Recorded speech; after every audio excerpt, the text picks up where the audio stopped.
Hola a todas las luladas y los lulos que me siguen, yo soy Santa Lulada para los que no me conocen. En esta ocasión voy a hacer un video donde no voy a contestar una pregunta, sino que quiero abrir mi corazón a ustedes y contarles algo de lo que he tenido que vivir desde muy pequeña a raíz de un defecto físico que tengo. No es un video sencillo para mí, porque nunca es fácil abrir el corazón a tanta gente que te está viendo y contarle a casi un planeta entero que te puede ver lo que tú has vivido. Sobre todo teniendo en cuenta los cánones de belleza que se establecen dentro de esta red social y dentro de casi todas las redes sociales. Es normal ver cómo a veces critican a las youtubers por cualquier defecto físico. De hecho, yo no he estado ajena a eso. En otros videos hay gente que se ha atrevido a decir un montón de cosas acerca de mí. Pero digamos que uno va haciendo como callito y se vuelve fuerte. La cuestión es que tengo dos razones principales para hacer este video. La primera es que tengo un sentir muy fuerte de parte de Dios acerca de la importancia de contarles esto. Porque ustedes de alguna forma me escriben continuamente en mis redes sociales contándome sus problemas o aún por acá. Abren su corazón y yo estoy acá dándoles consejos. Pero necesito también que ustedes puedan confiar en mí y ver esa parte humana y quién soy realmente y qué tengo y cómo vivo. Porque no tiene mucho sentido si simplemente les doy un montón de consejos, pero ustedes no pueden sentir a la persona que está detrás, a esa persona real.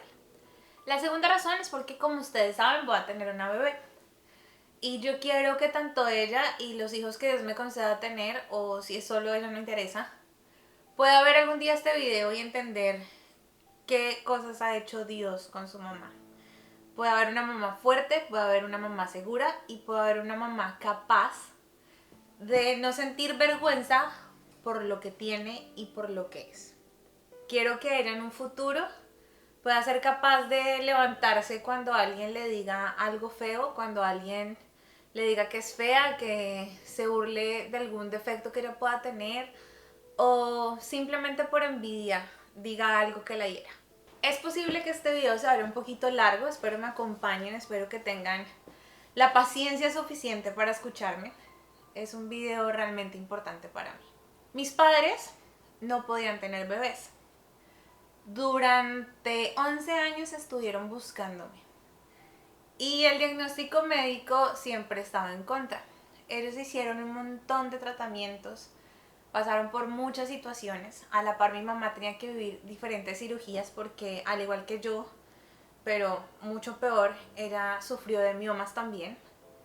Y los miomas de ellas fueron terribles. O sea, realmente lo que yo he vivido no se compara en nada con lo que mi mamá tuvo que sufrir y vivir. Me esperan por 11 años, se cansan de esperarme y ya deciden como, ok, si Dios quiere darnos hijos, nos da hijos, si no, no. Empiezan a descansar y de un momento a otro aparezco yo. Durante ese proceso, para los médicos yo fui un mioma, un tumor, cualquier otra cosa menos un bebé. Así que mi mamá se dio cuenta muchos meses después que estaba embarazada. Algún día les contaré el testimonio también de cómo es que nace este milagro, porque si yo les cuento todo lo que pasó alrededor de mi nacimiento, creo que van a entender muchas cosas más. Pero pues por ahora los dejo con esto. Al enterarse un poco tarde, ella tenía que continuar tomando ciertas medicinas para controlar algunas de las cosas que le daban. Y obviamente pues esas medicinas las estaba consumiendo yo.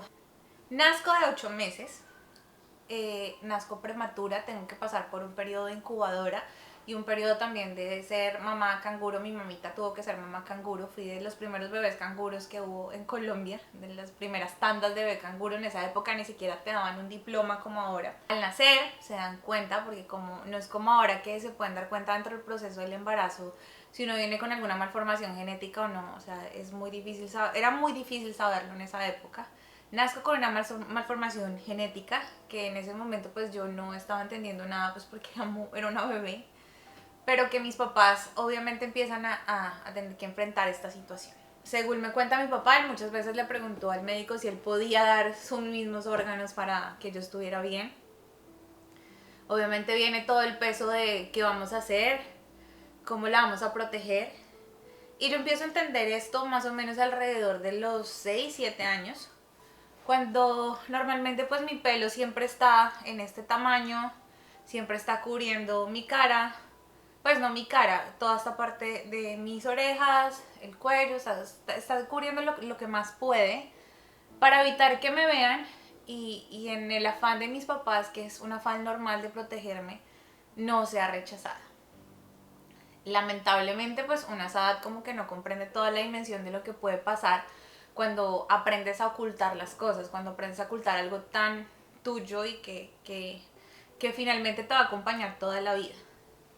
Durante esa etapa muchas veces fuimos a visitar médicos para saber exactamente si se podía hacer una cirugía, si no se podía hacer. Habían muchas posibilidades, pero definitivamente tenían que esperar que yo creciera un poco.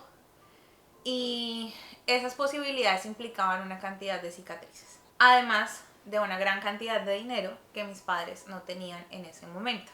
Empiezo a crecer, empiezo a entender lo que son las burlas en el colegio, no exactamente por esa parte de mi cuerpo, sino por otras partes de mi cuerpo, o por ser muy delgada, o por cualquier cosa. Tuve que enfrentarme a bullying, tuve que enfrentarme a muchas situaciones con personas del colegio y era una situación compleja. Uno empieza a crecer y a hacerse fuerte o empieza a hacerse como... O sea, te empiezas a hacer fuerte. Recuerdo que alguna vez también devolví bullying por bullying en el afán de defenderme. Había como un montón de cosas que yo estaba viviendo, pero pues los niños no sé por qué tienden a ser tan crueles. Creo que de alguna forma ven a los adultos hacerlo y escuchan a sus papás en casa y lo transmiten en el colegio. No sé, yo no podía ser un niño o una niña así, yo no podía ser una niña de esa forma, nunca fui como de hacer daño cuando era pequeña. No sé por qué, pero pues me tuve que aguantar muchas veces el bullying hasta que exploté y obviamente hice lo que no debía hacer, que era también burlarme de lo que yo decía, ella tenía una cara de ratón. Empiezo a darme cuenta de lo importante que resulta para la gente el físico, de lo difícil que es poder contarle a otros que tienes un defecto, o en mi caso de poder recogerme el pelo de forma tranquila sin esperar de pronto una burla. La mayoría de mis compañeras del salón sabía lo que pasaba, aparte porque no hay nada más difícil que tener que recibir un ¿eres sorda? ¿No me estás escuchando? Yo no escucho nada por mi lado derecho. Escuchaba, pero ciertas vibraciones y ciertas ondas y sé que por dentro mi oído, la conformación de mi oído está bien. Pero pues obviamente se tienen que terminar enterando porque pues si te hablan por este lado tú no estás escuchando nada. Tenía compañeras divinas, que muy bien criadas ellas, nunca fueron odiosas ni se burlaron de ese defecto físico, pero también tuve compañeras que sí lo hicieron. Durante esa etapa de niñez conozco el amor de Jesús, conozco quién es Jesús gracias a las monjitas de mi colegio. Ellas fueron las primeras que nos acercaron a este camino que vivimos ahora con mis papás y que ahora vivo yo. Y la primera historia que escucho es cuando Jesús va a ser apresado. Pedro le corta la oreja a uno de los soldados y Jesús prácticamente se la pega. En ese momento de mi vida, siendo tan pequeña, empiezo a creer que Jesús puede operarme de noche. Ay, perdón que llore. Puede operarme de noche y puede hacer un milagro. Y aunque de niña no me contestó, aún sigo creyendo que Él puede hacer un milagro porque la Biblia dice que aún cosas mayores y más grandes vamos a ver nosotros. Y mi fe sigue intacta en eso. La cuestión es que obviamente no era fácil levantarse todos los días y darse cuenta que el milagro no estaba tal cual como tú lo soñabas. Aún así, por todos los medios, Dios seguía mostrándome que tenía un propósito conmigo. Empiezo a crecer, empiezo a entrar a la etapa adolescente, la etapa difícil donde tú empiezas a sentir que te enamoras. Y empiezo a ver cómo el enemigo, ahora lo entiendo, ataca mi autoestima de muchas formas. Y aunque sé muchas formas, no era siempre con este tema de mi orejita. Sí era con otros temas como mis senos, mi cuerpo, mi desarrollo, el no ser tan llamativa como otras chicas. Y empiezo una lucha interna en mí que siempre se volvía lo mismo. Cuando me miraba al espejo y veía esta orejita, yo decía, yo no le puedo gustar a nadie, nadie puede estar conmigo.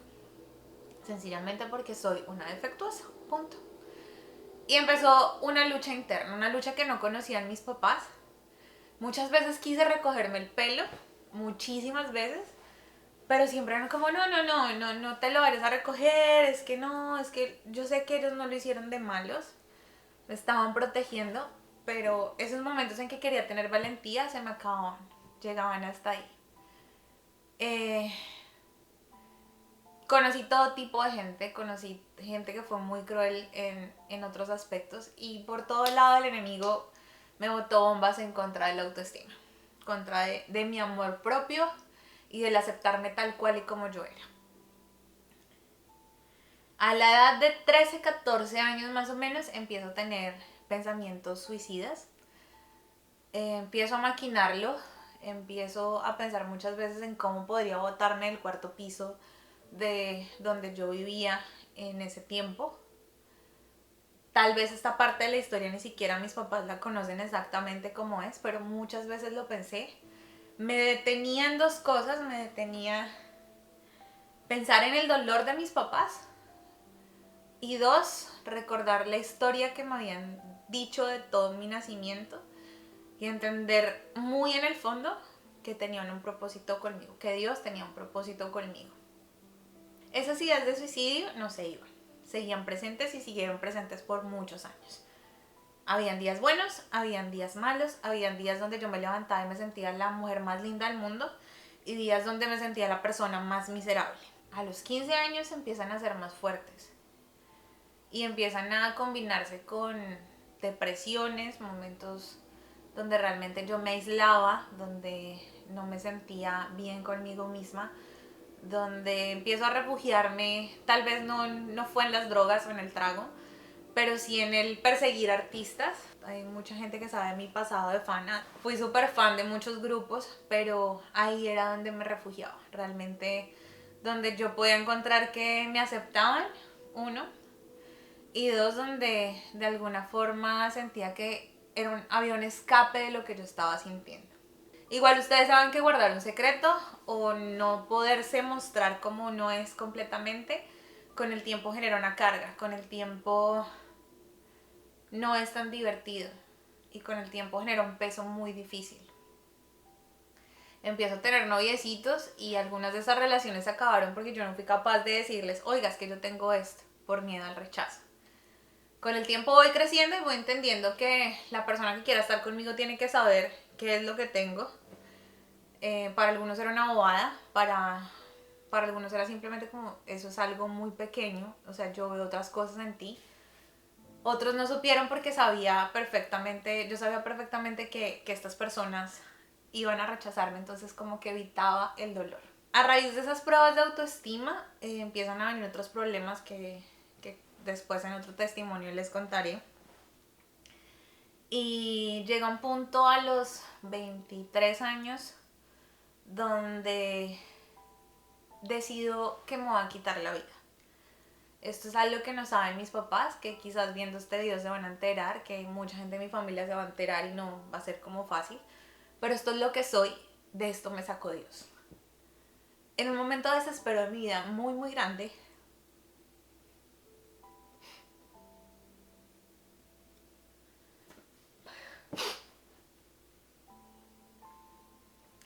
me encierro en mi cuarto, cogí un Snoopy que yo tenía, un pin, me gustan mucho los pins, y tenía ese pin en especial. Y yo sabía cómo cortarme las venas. Yo sabía de qué manera, no para hacer show, sino de qué manera realmente podía desangrarme y podía morirme. Me encierro en mi cuarto en la peor depresión de todas. No le aviso a mis papás. Porque realmente cuando te vas a suicidar, tú no le avisas a nadie. Tú simplemente tienes la idea fija de muerte y ya. Me meto al cuarto, ya dispuesta. Me encierro allí. No veo salida de nada de lo que estaba viviendo. Y de un momento a otro ustedes verán si me quieren creer o no. Esto se los digo delante de Dios. Y Él sabe que es verdad. Escucho una voz dentro del cuarto que creo que ha sido una o dos veces en mi vida he escuchado la voz audible de Dios. No mi voz, sino la voz de Dios. Y escucho en el cuarto una voz muy fuerte, pero llena de un amor y una paz tan profunda que me dice: no lo hagas. Yo estoy contigo. Perdón que llore. Y vamos a salir de esto.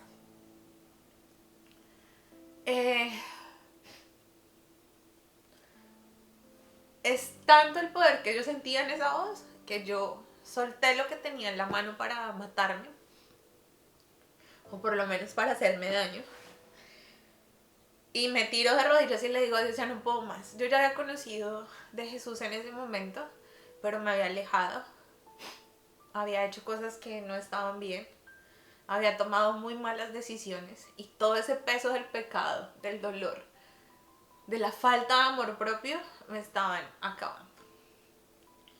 Me rindo a Él y le digo que me ayude, que necesito su ayuda. Y ahí llego a la iglesia en la que estuve por 9 años en Colombia. Regreso a los pies del Padre. Regreso como hija pródiga, llena de espinas, de suciedad. Pero Dios me recibe. Y empieza trabajo conmigo maravilloso. No fue fácil, porque ahora en la iglesia al inicio sentí el rechazo por cómo era, por cómo venía. Porque a veces hay hermanos que les cuesta ver que Dios va a hacer una obra en otros, y no los culpo, o sea, es parte de nuestra humanidad. La cuestión es que esta vez yo iba decidida, iba a persistir, no pensaba dar un paso atrás, no pensaba dar mi brazo a torcer, a pesar de que aún no tomaba todas las decisiones necesarias. Con los años en esta iglesia me doy cuenta, después de que me ayudan a salir de tantas cosas, Dios sana tantas cosas en mi vida con el proceso que allí se realiza, que me doy cuenta que necesito ir más allá y que necesito empezar a ayudar a otros que llegan en las mismas condiciones que yo. Y Dios me permite entrar al proceso de liderazgo de la iglesia. El proceso allí no es corto, el proceso allí es largo, de hecho no es como que lo terminas y puedes ser líder de una. Es un proceso donde Dios te forma y donde Dios te cambia muchas cosas. Fue espectacular porque una de las tareas que debíamos hacer era, bueno, teníamos una semana donde nos hacían, nos ponían como unos retos, y uno de los retos era ir y hacernos un cambio de look. Para esa época yo estaba sin trabajo, estaba en la inmunda total, en el peor momento económico, y no tenía cómo ir a hacer ese cambio de look, pero Dios tenía un plan. Porque Dios siempre tiene un plan con todo, aún si no tienes un peso. Y resulta que Dios durante esa semana, yo le decía: Dios, pero no tengo para hacerme un cambio, no tengo para ir, no tengo para ir a pintarme el pelo, cortármelo, o sea, mal. Y Dios me empieza a mostrar que Él no quiere eso, que Él lo que quiere es hacer otra cosa, y que su deseo es que yo use una de estas banditas y me recoja mi pelo por primera vez delante de todo el mundo. Y me hizo hacer esto. Me hace recogerme el pelo, y yo llego ese sábado, después de esas vacaciones que tuvimos, exhibiendo mi orejita, como lo estoy haciendo ahora con ustedes, y mi oreja sana. por decirlo así. Y empieza un proceso con él de empezarme a ver de una manera diferente, de empezarme a aceptar.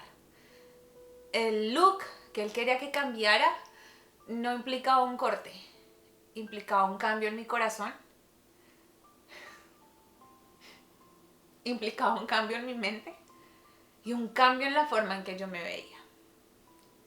No les voy a negar que aún en este momento siento algo de temor al hacerlo y al mostrarme como soy. No les voy a negar que ese primer sábado que salgo, después de ese proceso que he vivido con Dios, y tengo que llegar a ese lugar y mostrarme, fue difícil. Pero fue tan liberador. Vi la cara de susto de mi papá ese día que salí de la casa. Vi su temor. Pero yo tenía claro en mi cabeza que el perfecto amor de Dios echa fuera todo temor. Y les digo, quizás estoy llorando porque estoy embarazada, estoy sensible. Y porque ahora que lo recuerdo y que lo entiendo, veo todo lo que ha hecho Dios a través de estos años. Hoy quiero invitarte a algo. Si estás viviendo una situación difícil, si sientes vergüenza de quién eres, si sientes vergüenza de alguna parte de tu cuerpo, si al igual que yo tienes una malformación genética o simplemente no te gusta tu nariz, tu pelo, tus manos porque son muy pequeñas o tus dedos porque son muy gorditos o tienes un montón de cicatrices por un montón de cirugías que tuviste que vivir. La razón que sea, lo que te avergüence, déjalo a un lado. Entrégaselo a Dios. Mírate al espejo y dale gracias por quien eres. Si no tienes defectos y quizás tu dolor más grande es porque no te gusta tu personalidad, porque no te gusta cómo eres, cómo sientes, cómo piensas, entrégale todo eso a Dios. Permite que Jesús entre a tu vida, permite que Él limpie, permite que Él sane, permite que Él llene de su gracia toda tu vida. Y si estás pensando o has pensado en matarte, si has tenido esa idea fija por mucho tiempo, deja que Él te dé vida. Deja que Él te muestre el propósito que tiene contigo. Deja que Él te sane. Levanta la mano si es necesario. Si sabes que hay algo más que puede ser físico que hace que tú tengas esa tendencia a querer matarte, a querer dejar de vivir. Dale la oportunidad de mostrarte que eres un diseño de Dios, que Él con un pincel delicado te creó y que ese pincel delicado está aún formándote. Espero que este video les haya gustado, espero que ese testimonio pueda ser de bien para alguien. De corazón les pido perdón por llorar, por ponerme un poco emocional, pero son muchos recuerdos y recuerdos un poco fuertes. Aquí estoy, aquí sigo para ustedes en la medida en que pueda. La gente que me ha escrito por mis redes sociales lo sabe, trato de estar siempre ahí, de alguna forma ayudarles, porque para eso estoy y para eso es este espacio. Sea lo que sea que estén viviendo y necesitan levantar la mano, aquí estoy. Y nada, permitan que Dios les enseñe a amarse. Esto es todo por hoy. Si les gustó, ya saben qué hacer. Compártanlo si realmente sienten que le puede servir a alguien. Y pues nada, volvemos la próxima semana con más preguntas. Nos vemos pronto.